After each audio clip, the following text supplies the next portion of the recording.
Ibu Dr. Pudensia yang sangat saya hormati dan saya kagumi. Ya, saya hari ini dan para pemirsa acara ini akan belajar banyak dari Ibu Pudensia mengenai apa yang disebut sebagai tradisi lisan Nusantara maupun ya kita sering juga nyebutnya budaya lisan Nusantara atau nanti Ibu bisa jelaskan ya. Tapi pertama saya tadi kagum sekali melihat di belakang Ibu ada asosiasi tradisi lisan Nusantara.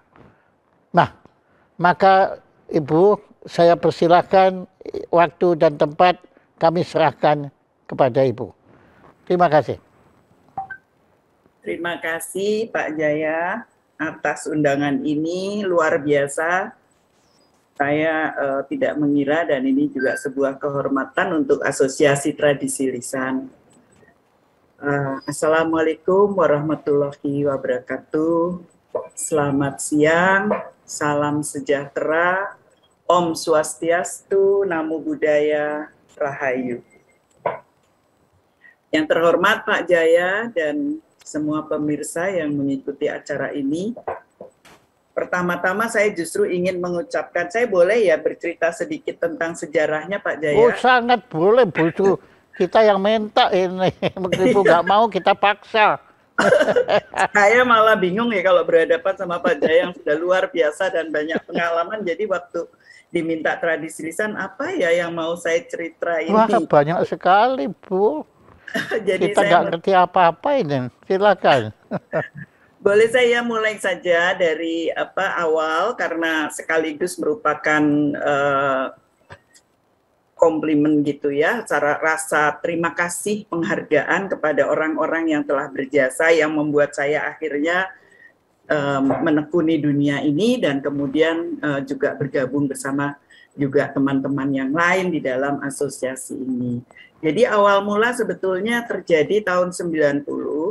Saya waktu itu masih di dunia sastra modern, biasalah yang kita sebut mungkin sebagai sastra modern, sastra tertulis gitu. Aha. Jadi mula-mula itu, tapi kemudian ada satu proyek penelitian yang kami harus di situ diajak oleh Profesor Dr. Ahadiati Ikram, itu guru saya dan promotor saya, untuk menekuni dunia Melayu. Jadi ini awal mulanya Pak Jaya. Jadi dunia Melayu, saya yang tadinya dunia Melayu itu biasanya hanya tentang teori-teori, tentang buku-buku gitu ya, dan banyak. Ini kali ini terjun langsung ke lapangan, kemudian penelitian ini disponsori oleh Bappenas, diturunkan ke LIPI betulnya. Jadi pada waktu itu ada Pak almarhum Adrin Lapian yang ahli maritim, dan kemudian juga di bawah juga oleh Pak Taufik Abdullah. Nah inilah dua orang ini yang berjasa untuk menggiring saya terus di dunia ini. Nah itu tahun 90-an saya berkelana di dunia Melayu di Riau dan Kepulauan Riau. Pada waktu itu Riau dan Kepulauan Riau masih satu, belum terpisah dua provinsi. Lalu secara serius tiba-tiba saya tertarik kepada dunia lisan gitu, tradisi lisan yang berkembang di masyarakat. Mula-mulanya tertariknya begini, pada beberapa tahun sebelumnya para ahli, para budayawan di sana ini kan mengeluhkan bahwa kami ini punya lebih dari 20 tradisi, waktu itu belum disebut tradisi lisan. Semua yang beredar, teater rakyat dan sebagainya, tetapi makin hari makin berkurang gitu, makin hari makin berkurang. Jadi tinggal hanya beberapa, dan yang paling waktu itu menonjol pada tahun 90-an itu adalah 90, 91, 92, 3 yang besar yaitu Makyong, Mendu, dan Wayang Bangsawan. Wayang Bangsawan? Ya, itu drama bangsawan atau wayang bangsawan. Oke, silakan. Tiga-tiganya itu dua, Wayang Bangsawan dan Mendu itu lebih dan Makyong itu lebih dikenal oleh orang Malaysia daripada ahli Indonesia gitu. Nah, terus saya pikir ini apa ini gitu ya. Jadi saya waktu itu hanya berpikir ini sastra lisan gitu. Jadi waktu itu hanya mikirnya sastra lisan, pokoknya yang lisan-lisan. Ternyata bukan gitu, bukan sekedar sastra gitu, tetapi itu satu hal yang kemudian saya menyebutnya sebagai tradisi lisan bersama dengan teman-teman dari LIPI waktu itu. Keduanya udah almarhum, Mas Misri Effendi dan Mas Utamat Aribowo. Nah, ini perjalanan awal pertama yang sebetulnya sebelumnya saya mulai dengan pembicaraan lebih ke sastra lisan tentang transformasi sastra Lutung Kasarung. Oh, loh. Ya, tapi pikiran saya masih di situ, masih ke Lutung Kasarung kan Sunda, Bu. Iya, ibu saya sudah. Oh, iya. Jadi waktu itu saya masih punya kakek dan yang sangat ahli dalam bahasa Sunda yang buhun, Sunda lama. Jadi saya bisa membuka karya Lutung Kasarung itu karena banyak bahasanya bahasa masih Sunda yang lama. Nah, waktu itu pikiran saya masih begitu, tapi dengan datang ke lapangan, tiba-tiba saya melihat ini tidak bisa hanya berhenti, ini bukan hanya sastra lisan gitu. Jadi tahun 93, 92, mulailah kami membuat rekonstruksi yang saya ambil Makyong waktu itu karena hampir punah, hampir nyaris hilang. Tolong Ibu jelaskan dulu Makyong itu apa, Bu? Jadi Makyong itu teater tradisional Melayu yang utamanya terdiri dari musik, dialog, dan musik itu berarti ada kor gitu ya, dialog dan tari. Jadi ini menarik karena tiganya saling bersatu dan ada ritualnya gitu, ritualnya ya. Wah, hebat sekali. Nah, iya itu yang mulai, loh ini ada apa ini gitu. Itu susah sekali Pak Jaya. Saya tuh 1 tahun tuh bikin laporan ya bisa fisik laporan, tetapi belum sampai ke inti gitu. Jadi setelah kemudian masih ada pertunjukannya itu masih rutin ada. Tidak ada, pada saat itu orang-orangnya saja yang ada. Ampun Ibu, waduh. Jadi kami dari LIPI, ya ini puji syukur karena itu saya mulai dengan sejarah karena saya ingin mengungkapkan juga bahwa saya menjadi begini ini karena orang-orang yang hebat itu sebetulnya. Iya Bu, ya itu dan Ibu juga hebat karena Ibu bisa melestarikan mereka. Kalau tidak ada Ibu ya hilang mereka itu. Nah, itu bukan main. Silakan Bu. Ya, saya terharu sekali. Puji syukur lah. Jadi pada saat itu saya masih belum tahu apa yang saya tekuni gitu Pak Jaya. Tapi ini ada sesuatu yang menarik. Orangnya tuh ada satu di namanya Tanjung Batu, satunya lagi di daerah Batam nyebrang, ada lagi di beberapa pulau gitu. Jadi waktu saya katakan ini bisa nggak? Ya Ibu mesti memanggil itu dari satu-satu. Nah untung karena itu penelitian pemerintah, Bappenas, LIPI, kami bisa gitu akhirnya dengan ada bantuan dari kapal-kapal angkatan laut lah. Hebat sekali. Jadi jadilah gitu satu pentas tahun 92. Oh, itu ada pentasnya kemudian. Kemudian muncul, tapi itu serunainya, tukang serunainya ambilnya dari Tanjung Batu. Terus yang melatih tari Makwet itu dari Tembeling. Jauh-jauh itu Pak Jaya. Ada Bintan Utara, Bintan Timur gitu. Nah, semua ini kan harus diongkosi. Iya. Dan caranya ngongkosi adalah misalnya kalau yang bapak-bapak itu dia biasanya melaut. Kalau satu hari itu dapatnya berapa gitu kan?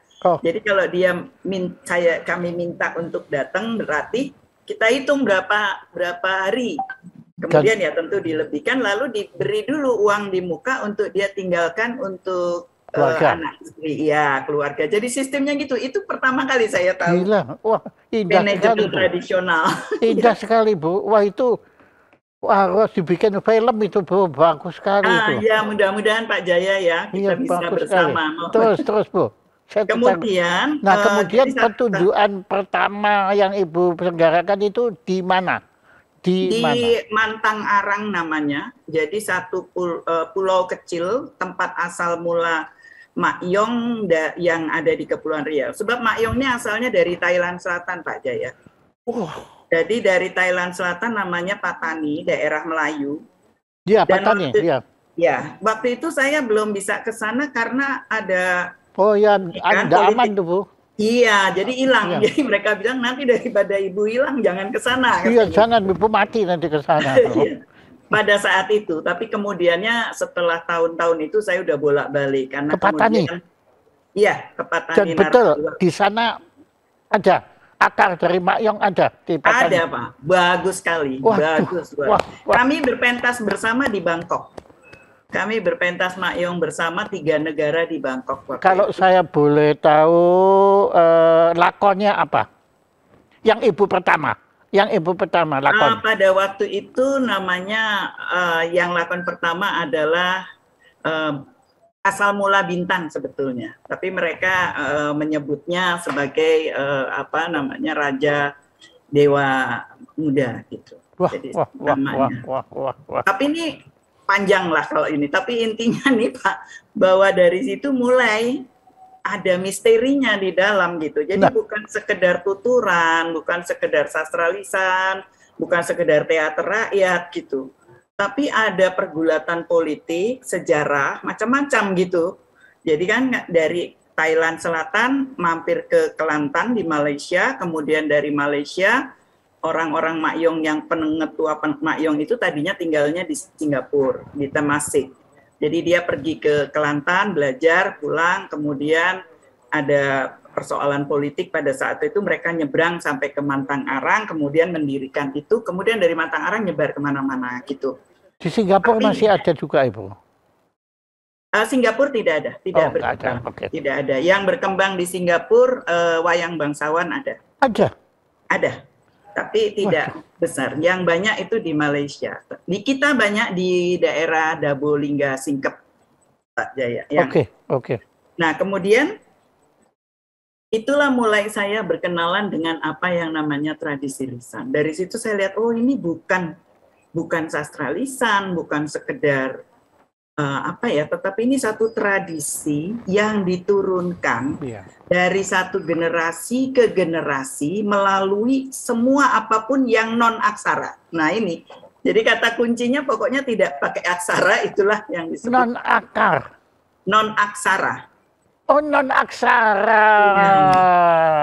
Jadi dengan tuturan atau dengan gerak, tuturan, begitu. Itulah tradisi lisan. Kalau saya boleh, ya kan saya orang awam dan orang luar, kalau saya boleh menyebutnya itu bukan lagi tradisi, bukan lagi kebudayaan, itu peradaban, Bu. Iya, betul, Pak Jaya. Itu jadi itu membentuk itu satu peradaban sendiri yang meskipun ada aksara, meskipun ada tulisan, dia tetap hidup. Nah ini yang sebenarnya nih Pak Jaya, saya senang sekali bahwa Pak Jaya menghadirkan topik ini. Karena apa? Ini sekarang kita pun sedang beradab lisan. Iya. Iya toh, tulisannya kan cuma di belakang Ibu itu ada tulisan. Tapi kita sekarang tanpa aksara. Wah Ibu, dahsyat sekali. Oke, terus Bu, terus. Karena orang mengatakan peradaban itu tinggi kalau sudah ada aksara gitu kan secara umum. Iya, itu dia. Nah ini yang mau kita dobrak, nggak betul gitu. Setuju, ayo kita lawan. Ya karena budaya tulisan sudah cukup kuat, Bu. Mereka nggak perlu nggak perlu diperjuangkan. Tapi kalau peradaban lisan ini kita harus melawan mereka, Bu.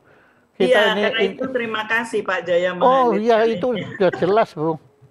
Wah bukan main, dahsyat sekali. Nah Bu, sekarang saya loncat sedikit ya, karena tadi sebelum acara ini kan saya tanya kepada Ibu tentang asosiasi tradisi lisan.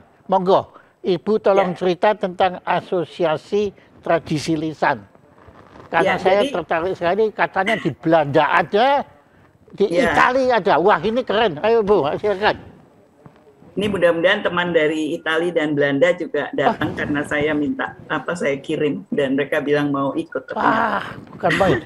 Jadi begini, tahun 92 ketika setelah pentas itu kami terus pulang dan masih terus penelitian saya sampai hari ini masih di Melayu itu Pak Jaya. Saya diangkat anak oleh ketua di sana ya. Jadi terus.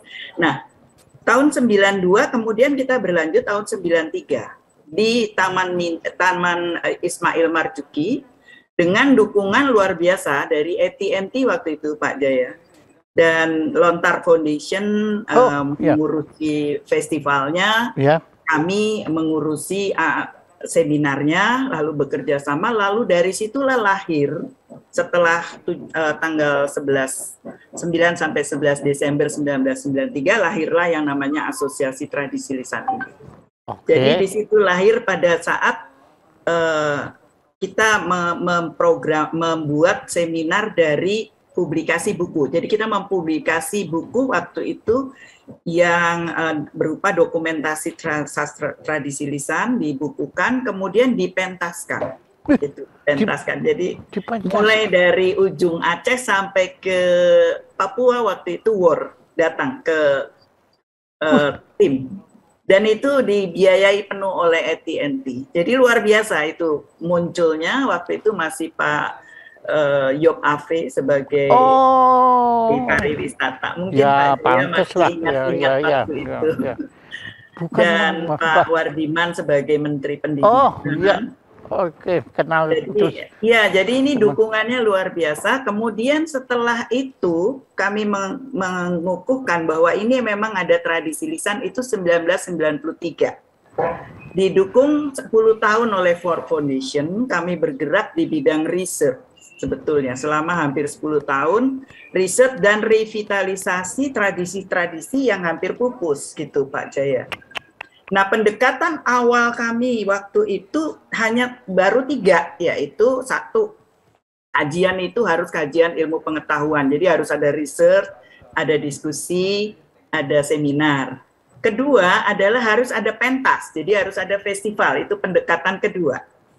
Pendekatan ketiga adalah dokumentasi, jadi harus dibuat dokumentasi publikasi. Nah, menariknya dalam perjalanan 10 tahun, itu berkembang. Jadi kita bilang nggak bisa kita merevitalisasi tradisi kalau komunitas masyarakat tidak diberdayakan. Jadi kami menambah 1 pendekatan yaitu community development pada tahun ke-10 waktu itu. Nah pada tahun ke-15 kami nambah lagi karena sudah mulai muncul dengan bantuan Kementerian Pendidikan dan Kebudayaan waktu itu. Kemudian kalau 10 tahun tuh masih Japan Foundation, Ford Foundation, KITLV Belanda yang mendukung kami, Kompas Gramedia Group. Nah kemudian pada tahun ke-15 mulai secara bertahap itu Kementerian Pendidikan dan Kebudayaan atau waktu itu Kebudayaan dan Pariwisata masih gabung. Di sini ada Pak Ketua Badan Pembina Pak Muklis Paini waktu itu jadi Direktur Jenderal. Kami mulai membuat film. Jadi di situ mulai ke film dokumenter. Jadi nambah lagi pendekatan menjadi 5, yaitu yang satu adalah pemanfaatan pengembangan tradisi lisan dalam ranah pariwisata, pendidikan, dan industri kreatif, khususnya film. Jadi kami sekarang sudah ada 23 film dokumenter, 1 film layar lebar waktu itu. Oh iya? Ya, mengejar embun ke Eropa, layar lebarnya. Ada lebarnya apa, Bu? Namanya, judulnya? Mengejar embun ke Eropa. Jadi tentang itu. Nah, ini saya lanjut dulu, Pak. Silakan. Yang menarik, tahun 93 kan kami mulai mengukuhkan tradisi lisan itu sebagai satu hal yang harus dilindungi, dikembangkan, dan sebagainya. Menariknya, tahun 2003, UNESCO membuat konvensi kan, menetapkan konvensi yang dia sudah 10 tahun lebih dia menyiapkan, kemudian tahun 2003 diresmikan Konvensi Pelindungan Warisan Budaya Tak Benda. Ada 5 domain. Domain yang pertama namanya tradisi lisan. Jadi kita surprise, wow, we are on the right track gitu loh Pak Jaya. Ya, bukannya right track, Anda di depan. Iya. Jadi kami merasa, wah ini bener ini gitu loh. Kita udah 10 tahun sebelumnya udah memproklamirkan itu di Indonesia. Ternyata UNESCO menetapkan itu. Jadi kami makin bergiat, makin merasa bahwa apa yang dipikirkan itu betul gitu, jalannya udah benar gitu. Jadi disitulah mulai dengan kajian-kajian yang lebih serius dalam bidang tradisi lisan, yaitu mencarikan dana untuk beasiswa untuk S2, S3. kajian tradisi lisan selama 5 tahun, dananya dari Dikti waktu itu. Nah inilah mulai terus bergerak sampai hari ini, terus mitra kerja kami selain Lontar Foundation adalah Yayasan Obor Indonesia, zamannya mulai dari Pak Mohtar Lubis almarhum sampai meninggal. Kemudian dari Kompas tuh Pak Yakob Utama sampai meninggal juga. Kemudian dari luar kami bekerja sama dengan Leiden, itu tetap dari awal pertama dulu memang dengan KITLV Leiden ya. Jadi sampai sekarang lanjut, dan dengan belakangan dengan Universitas Napoli masih berlanjut. Kemudian di Malaysia kami juga punya perwakilan di Kelantan. Dan di Singapura juga masih bekerja sama sampai sekarang. Nah itulah yang membahagiakan karena begitu banyak orang yang hebat-hebat yang memang membantu, mendukung. Yes. Wah, saya tergetar Sukma mendengar ini semua. Kalau Leiden saya sudah agak biasa. Tapi yang saya kaget kenapa Napoli? Ada studi kajian Indonesia di sana, yaitu ada Antonia Sorrente, mungkin itu juga yang pecinta Indonesia, dan memang ketika kami membawa rombongan 2 kali sudah, kita 3 kali, bawa Mak Yong juga pentas di Italia. Jadi itu satu hal yang sungguh membanggakan bahwa kita bisa melestarikan tradisi lisan dengan 5 pendekatan tadi betul-betul kita laksanakan. Iya, bukan main. Nah, ya 2010 mungkin tambahan 2010 tuh asosiasi ini pertama kali di Indonesia, asosiasi yang diakreditasi oleh UNESCO.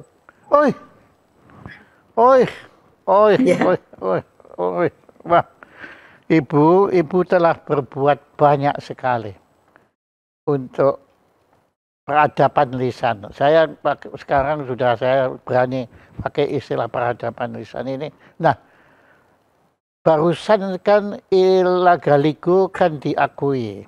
Yeah. Nah, jelas Ila Galigo masuk tradisi lisan. Ya, betul. Ada naskahnya. Ya, ada naskahnya. Kami punya filmnya juga. Sosialisasi, ya. Tapi kan, nah kalau wayang bagaimana Ibu? Wayang itu masuk kemana? Ya bisa kemana-mana Pak Jaya. Ya. Tapi memang di sini ada tokoh-tokohnya juga. Kalau dari sudut orang-orang asosiasi tradisi lisan, ya kami bisa melihatnya dari sudut tradisi lisan.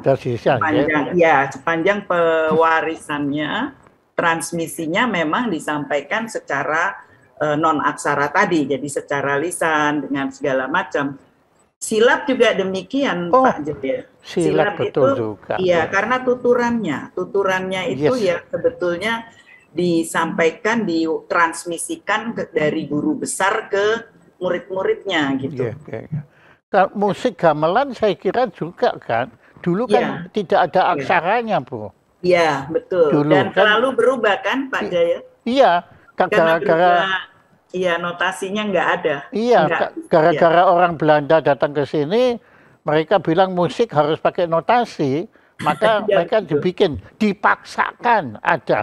Karena saya sendiri adalah tipe pemusik yang sebetulnya tidak suka notasi. Karena musik itu bergerak, Bu. Notasi mematikan. Itu tokoh-tokoh musik seperti Beethoven, Chopin, Liszt, itu terutama Franz Liszt menganggap bahwa kemampuan notasi itu nggak bisa menangkap musik, nggak bisa, cuma bisa sebagian. Betul. Itu wah keren Bu, keren kali. Nah kalau saya dengan segala keawaman saya, tolong Ibu cerita sekarang tentang wayang bangsawan. Itu apa sebetulnya? Wayang bangsawan itu sebenarnya yang kemudian diteruskan menjadi drama, sebetulnya semacam drama atau teater. Tapi wayang bangsawan yang ada, yang sepanjang penelitian kami di daerah Dabu, Singkep itu bermaksud sebetulnya membuat memori mengenai kebesaran kerajaan Kesultanan Melayu gitu. Jadi kisahnya itu lebih banyak mengenai kerajaan Melayu, raja-raja kebesaran kemelayuan di wilayah itu. Jadi kita memang sangat lekat itu wayang bangsawan dengan sejarah misalnya Riau, Lingga, Johor dan sebagainya, bagaimana cerita seperti itu. Dan kemudian kalau wayang bangsawan itu lebih banyak di dialog memang. Jadi kalaupun ada tarian masuk itu di awalnya, mengawali saja di awal. Kemudian yang utama di situ adalah kedekatan wayang bangsawan itu dengan Tauke. Jadi dengan Tauke. Jadi dia bisa berhasil, dia bisa mentas itu karena darah unsur kedekatan itu. Jadi kami meneliti 3. Kalau Mendu itu lebih banyak ke soal religi, jadi soal agama. Sedang Makyong itu lebih kepada kekuasaan, lebih.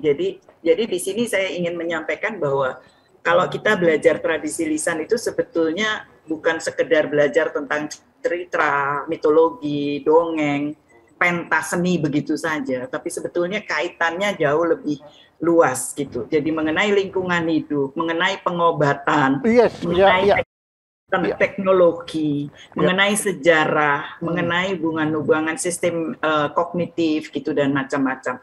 Nah ini yang 3 yang kami teliti di awal, yang kemudian diseriusi sejak tahun 90 sampai tahun 2000 itu, memang kami menemukan bahwa korelasinya Makyong lebih dengan kekuasaan, korelasinya Mendu lebih dengan agama, sedang korelasinya bangsawan lebih dengan Tauke. Jadi memang lebih banyak di perdagangan di Dabolingga seperti itu. Tapi ini mirip dengan jadi ini teater tradisional, kalau yang wayang bangsawan sama dengan Makyong, cuma bedanya kalau wayang bangsawan tidak ritual, tidak pakai ritual di dalam pementasan, sedangkan Makyong itu ritualnya kuat sekali di situ, sehingga seringkali dianggap wah ini kalau di Kelantan kan di Kelantan itu dilarang. Karena dianggap ya dilarang itu karena dianggap tidak sesuai dengan kaidah Islam. Walaupun lahirnya di Kelantan ada dan masih ada grupnya. Tapi mereka mentasnya di gedung-gedung tertutup atau di universitas gitu. Tapi orang-orangnya masih hidup, bahkan untuk pengobatan. Kalau orang sudah lari ke sana ke sini nggak bisa, biasanya dipentaskan lah Makyong gitu sebagai sarana untuk memulihkan. Nah kalau bangsawan itu tidak, jadi itu betul-betul pentas seni pertunjukan dengan dialog, dengan cerita yang jelas. Kalau Makyong bukan ceritanya yang penting, kalau bangsawan ceritanya penting. Jadi ada dari awal sampai akhir tuh kita tahu. Kalau di Makyong ya suka hati mereka gitu. Tapi masyarakatnya punya memori tentang cerita itu gitu. Okay. Nah kalau gitu ada sedikit kesejajaran dengan Gambang Kromong dan Gambang Semarang itu kan pakai Tauke, mereka kan punya Tauke semua. Iya. Iya toh? Ya betul Pak Jaya. Ada yang membiayai lah pokoknya gitu kan. Baru hidup. Iya, itu biasanya sebagai hiburan untuk Tauke itu kan. Iya. Kalau Gambang Kromong yang kami revitalisasi waktu itu malah hidupnya itu harus masuk ke kelenteng. Iya.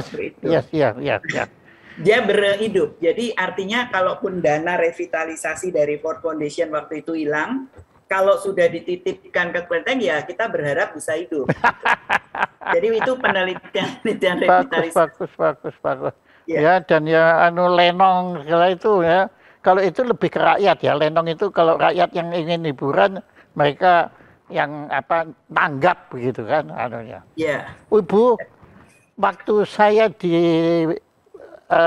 pernah saya sedang mempergelar itu macam malam Indonesia di Bangkok.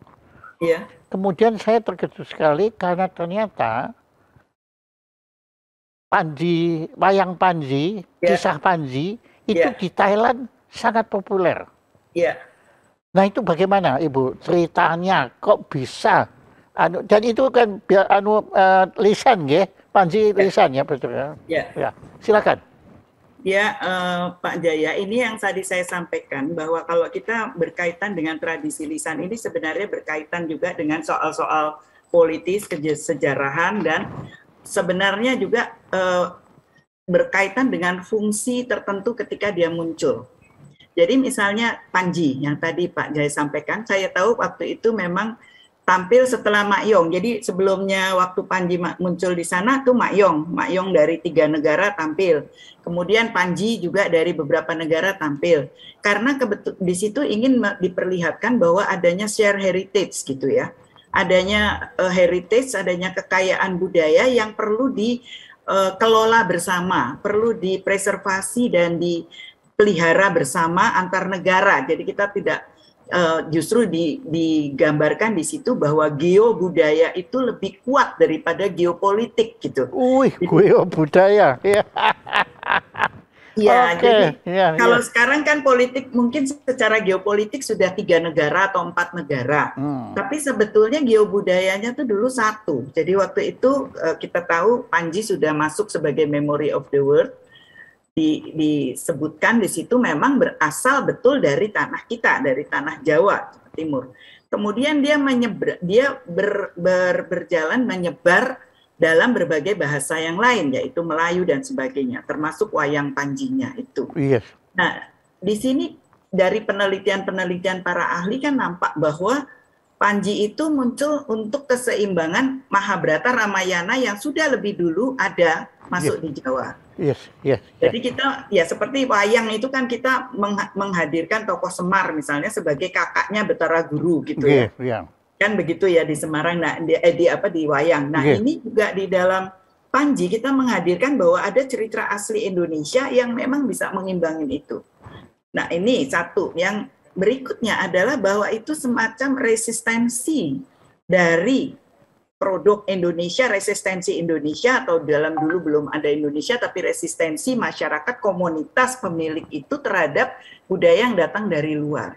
Nah, ini yang dalam tradisi lisan itu banyak seperti itu. Jadi ada contoh misalnya, saya punya penelitian juga mengenai taruhlah Roro Mendut Pronocitro, pasti yang saya kenal.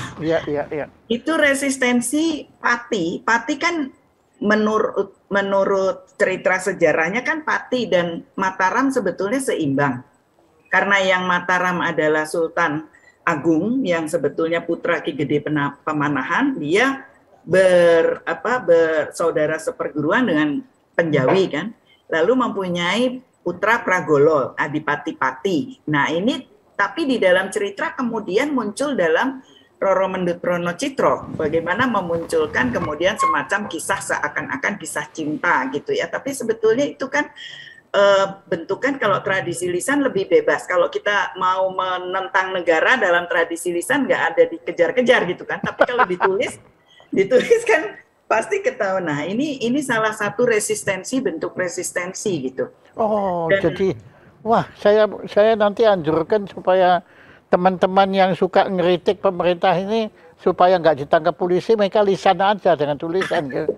Memunculkan ya. Tapi sayangnya sekarang lisan juga bisa terekam kan. Ya, sekarang udah media sosial itu susahnya. Tapi bukan main, luar biasa loh, Bu. Nah, itu, kalau kita ngomong Sunda, ya kan di samping Lutung Kasarung kan ada Munding Laya. Ya, Munding Laya. Dan masih banyak lagi di situ yang. Nah, itu gimana Bu? Kalau ceritanya, kalau Sunda itu bagaimana Bu? Iya, waktu itu misalnya antara lain Lutung Kasarung, di situ menggambarkan bagaimana sebetulnya masyarakat Sunda mengenal cara bertanam ya, cara beragraris yang huma gitu, jadi tua sekali.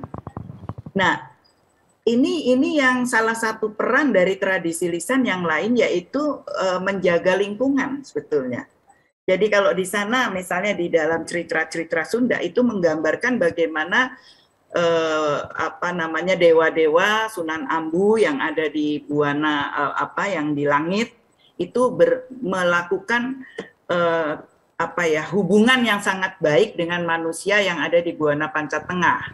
dikirimlah anaknya sendiri yang guru Minda itu yang kemudian menjadi lutung kasarung itu ya. Oh. Tapi ini kalau kisahnya kan kalau bisa aja menjadi kisah cerita anak-anak, bisa menjadi cerita dewasa dalam teater, bisa menjadi cerita film kan, film pertama Indonesia juga Lutung Kasarung Oh gitu. iya ya, betul, betul. Jadi transformasinya itu dimungkinkan memang transformasi bermacam-macam sesuai dengan apa yang resepsi yang dibuat oleh senimannya itu.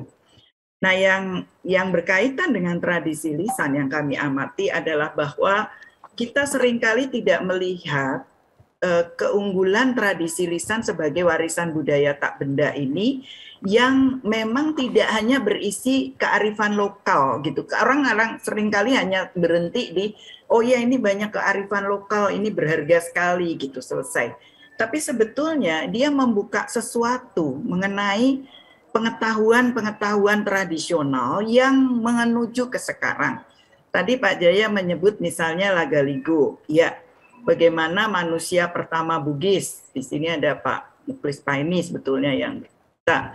Kemudian yang lainnya adalah mengenai cerita bagaimana tidak hanya asal usul, tapi dalam tradisi-tradisi lain agraris, tradisi berhutan, tradisi memelihara hutan, tradisi memelihara bagaimana seperti tsunami ya. Mungkin saya bisa gambarkan yang saya pernah sampaikan juga dalam forum lain, bagaimana orang di Semelu itu ketika tsunami yang lalu itu hanya dalam tanda petik hanya walaupun itu juga sedih hanya 7 orang yang tewas.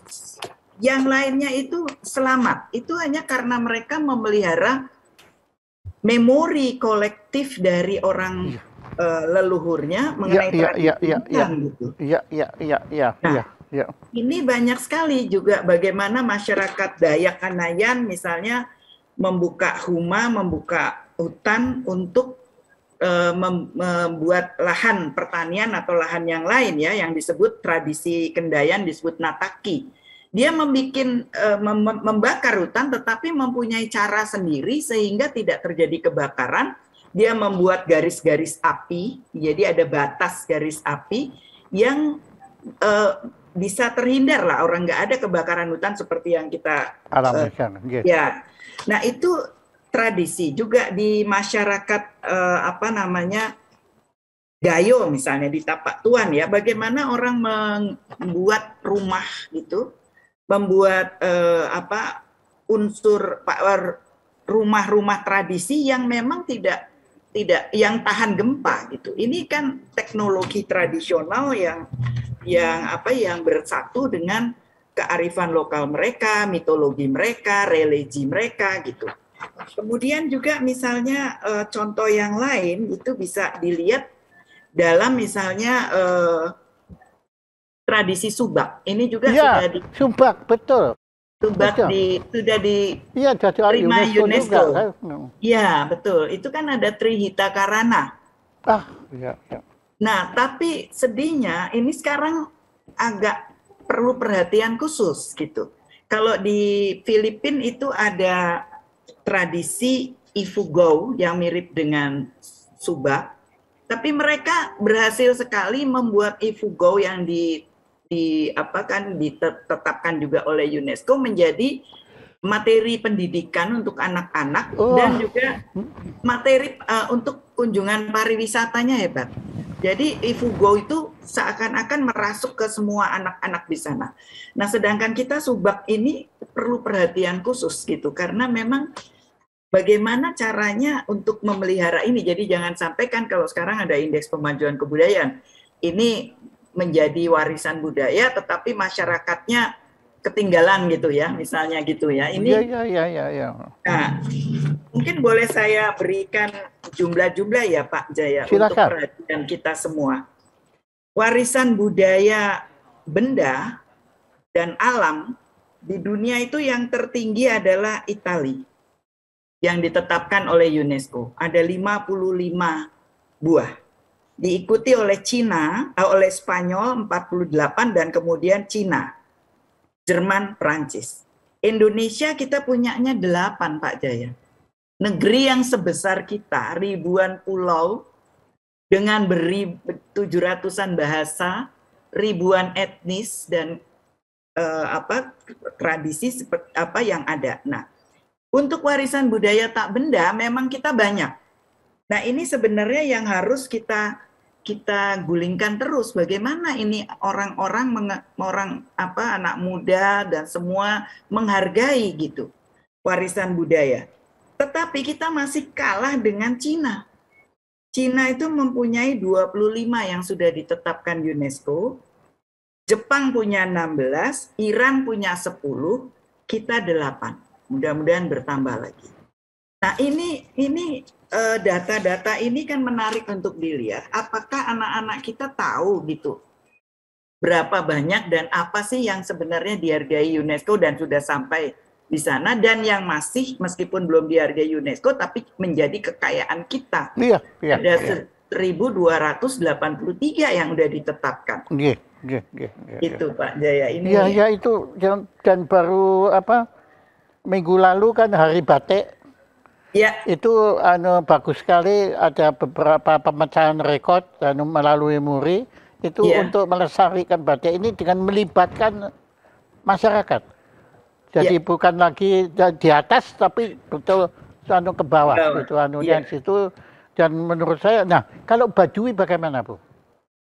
Baduy juga sekarang lagi top karena Pak Jokowi kemarin pakai baju. Iya. Jadi sebenarnya peneliti kita banyak untuk Baduy ya, sudah banyak di beberapa orang. Di sini juga menarik bahwa mereka punya prinsip, misalnya tebang 1 tanam 2 misalnya gitu, prinsip untuk menjaga lingkungannya. Ini kalau kearifan seperti ini, pengetahuan mengenai alam, mengenai tradisi-tradisi yang menghidupi mereka dan yang juga katakanlah membuat mereka bisa bertahan sampai sekarang, ini kan mestinya didokumentasi, dibuat semacam belajar bersama mereka gitu ya, walaupun kementerian punya program itu, tapi ini lebih banyak tradisinya yang terabaikan gitu Pak Jaya.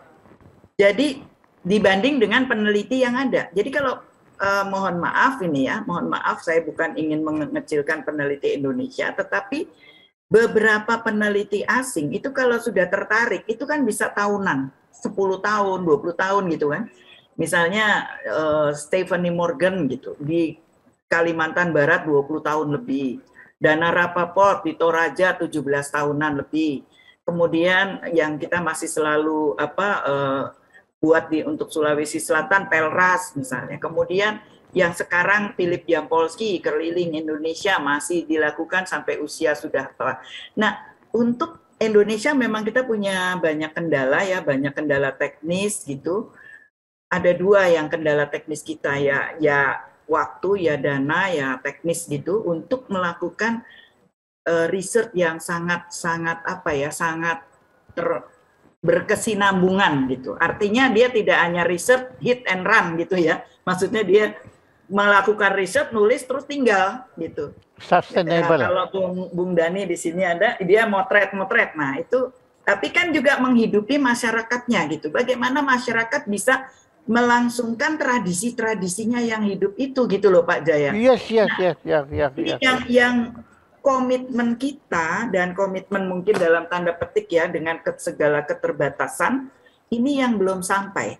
Jadi misalnya ada maestro-maestro di Baduy ada ya, kita juga baru aja akan buat ini di Banten ada banyak sekali ternyata maestro, tetapi pemerintah kan punya keterbatasan untuk bisa melindungi atau mensupport maestro-maestro ini.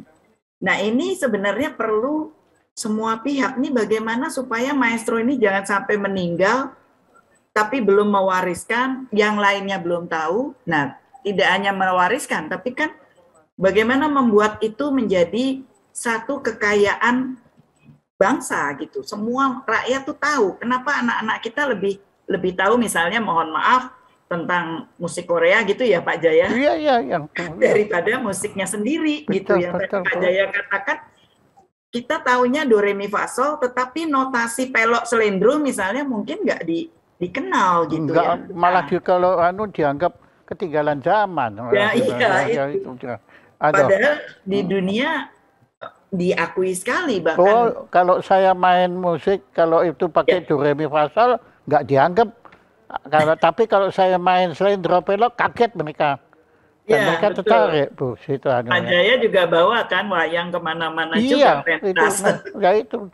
Nah, saya kira begini ya, Bu. Ya, saya dengan segala hormat juga, ya memang saya hormat kepada teman-teman kita di Jepang. Ya, itu Jepang itu, Bu. Mereka punya satu tradisi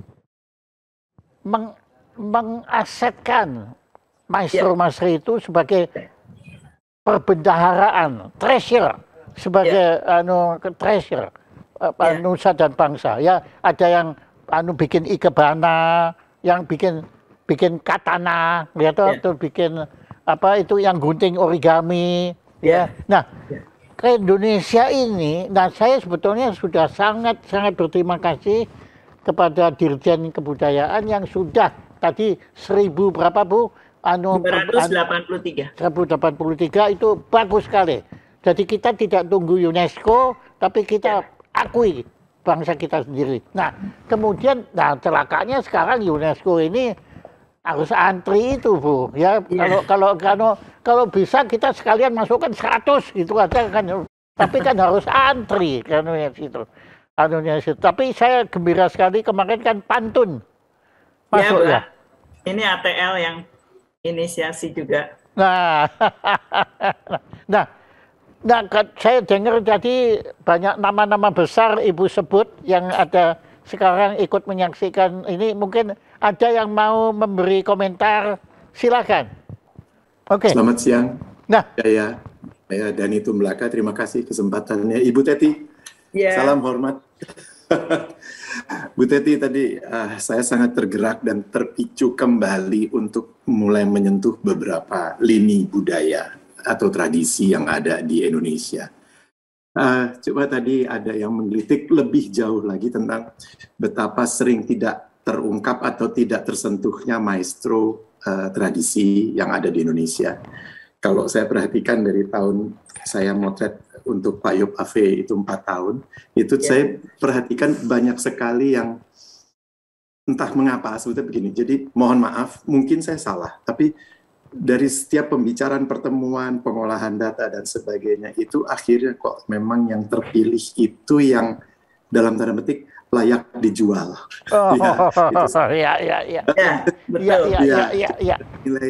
Ada nilai komersial baik dari individunya, mungkin latar belakangnya dia bukan seorang rakyat yang entah dari antah berantah ya, terus tapi juga figur yang sudah jadi keturunan siapa atau apa.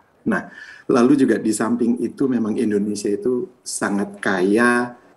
Berulang kali kita mengakui, menyebut istilah ini atau frase ini bahwa kita sangat kaya dari budaya dan alam, sehingga kayak terlena, jadi terlupa. Hal itu biasa kita dengar, tapi kita tidak tergerak untuk seperti yang Pak Jaya sampaikan, menjadikan itu sebuah aset.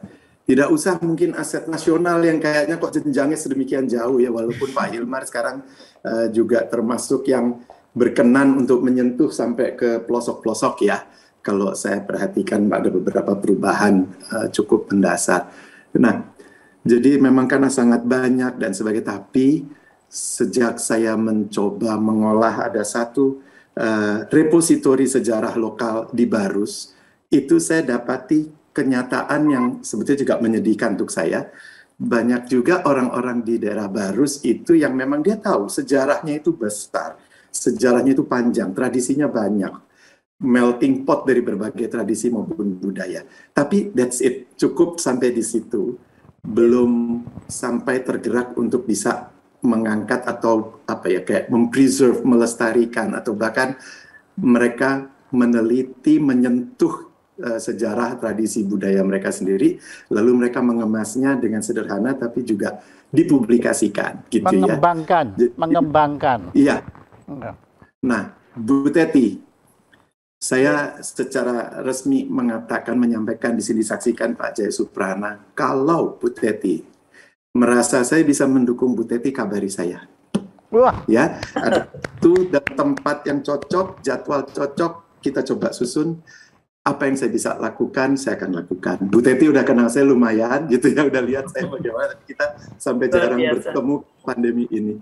Jadi demikian Bu Teti, kehormatan buat saya untuk bisa mendukung. Terima kasih Pak Jaya, terima kasih Bu Teti. Terima kasih. Wah, ini suatu produk nyata ini Bu. Ini, ya ini sudah itu dan itu saya lihat di belakang beliau itu fotonya Borobudur yang terbalik, yang black and white, tapi white and black sudah keren sekali. Nah Bu, itu silakan, tolong Ibu manfaatkan beliau. Ya, terima kasih nih Pak Mas Dani Tumbelakan, ini luar biasa foto-fotonya, karyanya dan komitmennya juga. Jadi saya sangat bersyukur atas hal ini. Terima kasih Bung Dani karena pertemuan dengan Pak Jaya ini jadi masuk. Baik, nanti kita akan atur bersama untuk, karena memang foto berbicara banyak. Jadi dari foto nanti kita buat narasinya gitu. Dan ini berkejaran dengan, saya selalu katakan ini berkejaran dengan maut gitu Pak Jaya. Nah, jadi baru aja beberapa waktu yang lalu ada 2 orang maestro yang meninggal. Yang saya enggak tahu ini belum ada penerus yang selevel itu ya memang, tetapi paling tidak kan kita punya dokumentasinya, kita punya workshopnya. Ini sekarang kami sedang mengejar kakawin di Bali. Waduh.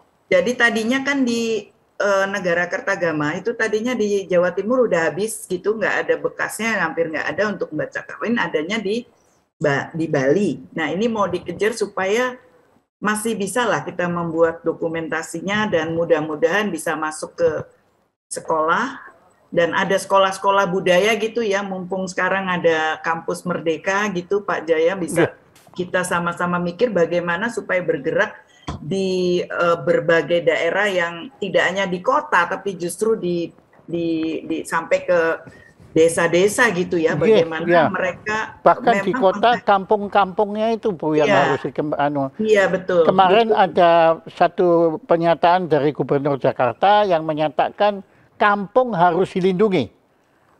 Itu saya terharu sekali Bu. Nah itu kalau sudah dilindungi diserahkan kepada Ibu Potensia aja sudah untuk kemudian dilindungi tapi juga dikembangkan tentunya situ.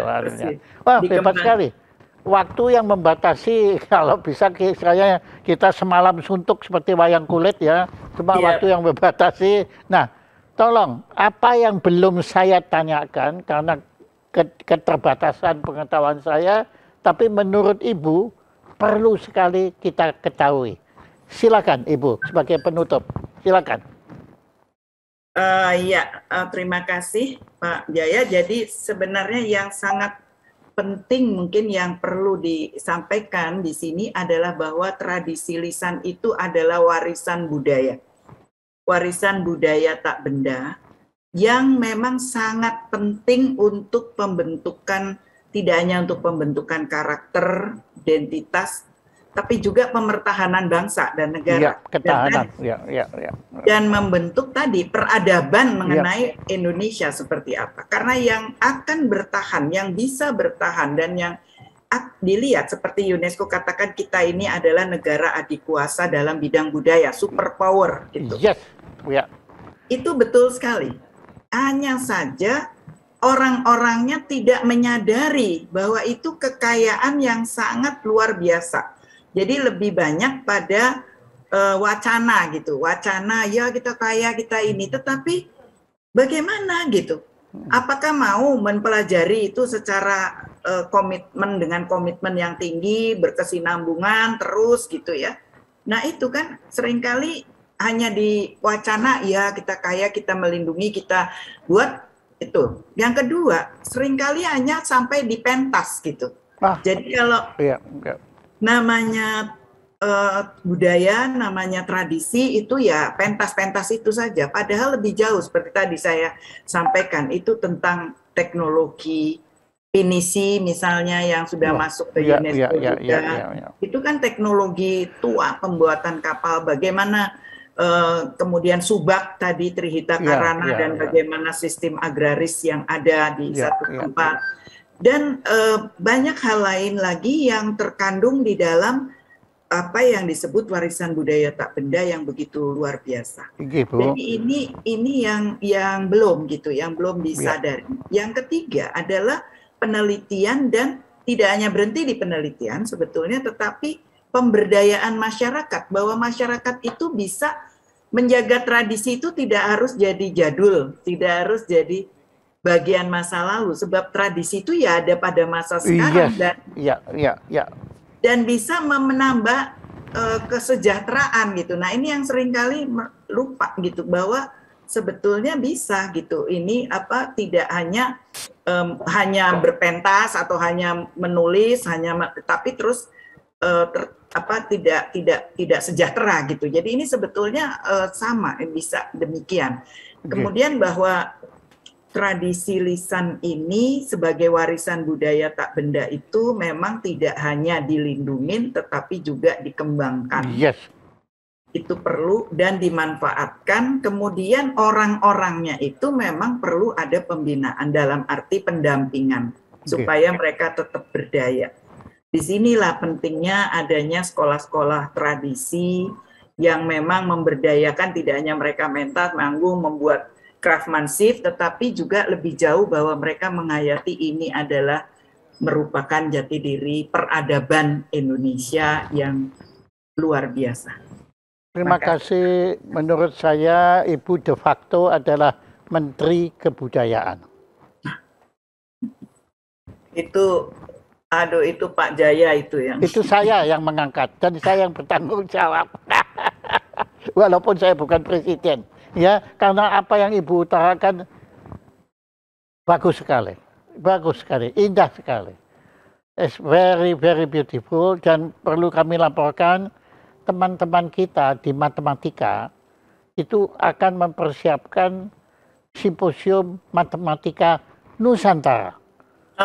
Jadi mereka tidak lagi, ya matematika kan dari barat kan, sudah kita nah, tapi mereka akan berusaha mencari, kemudian mengembangkan matematika Nusantara ini. Ya karena finisi Ibu, itu nggak mungkin. Itu kalau nggak pakai matematika nggak bisa. Nah, juga teman-teman kita di fisika juga akan mempersiapkan fisika Nusantara. Ya karena itu ya subak itu kan teknologi itu, teknologi irigasi kan. Nah, satu berita gembira lagi Ibu, teman-teman kita di filsafat itu sudah mencantangkan Hari Filsafat Indonesia, dan mereka mempersiapkan, sudah pernah sekali menyelenggarakan simposium filsafat Indonesia, dan tahun depan insya Allah akan lagi, dan akan betul-betul mengangkat, mencari dan mengangkat para pemikir-pemikir Nusantara. Ya termasuk Ibu. Ibu ini filosof sudah. Filsafat kebudayaan Ibu, ya di sini. Nah, Ibu, kami tidak punya apa-apa, tapi terpaksa kami di samping lisan pakai tulisan sekarang. Yaitu Jaya Suprana Institute mengucapkan terima kasih pada Dr. Prudensia MPSS Master Boom yang telah berkenan menjadi narasumber utama pada acara gelar bicara Jaya Suprana Show dengan tema Tradisi Lisan Nusantara. Ini akan kami kirim ke rumah Ibu atau kantor Ibu, nanti tolong Ibu tentukan, dan tolong tepuk tangan untuk Ibu Dr. Prudensia. Terima kasih Pak Jaya, terima kasih atas semua teman-teman penghargaan. Ini penghargaan untuk asosiasi juga, untuk semua yang bergerak di dunia tradisi lisan. Terima kasih.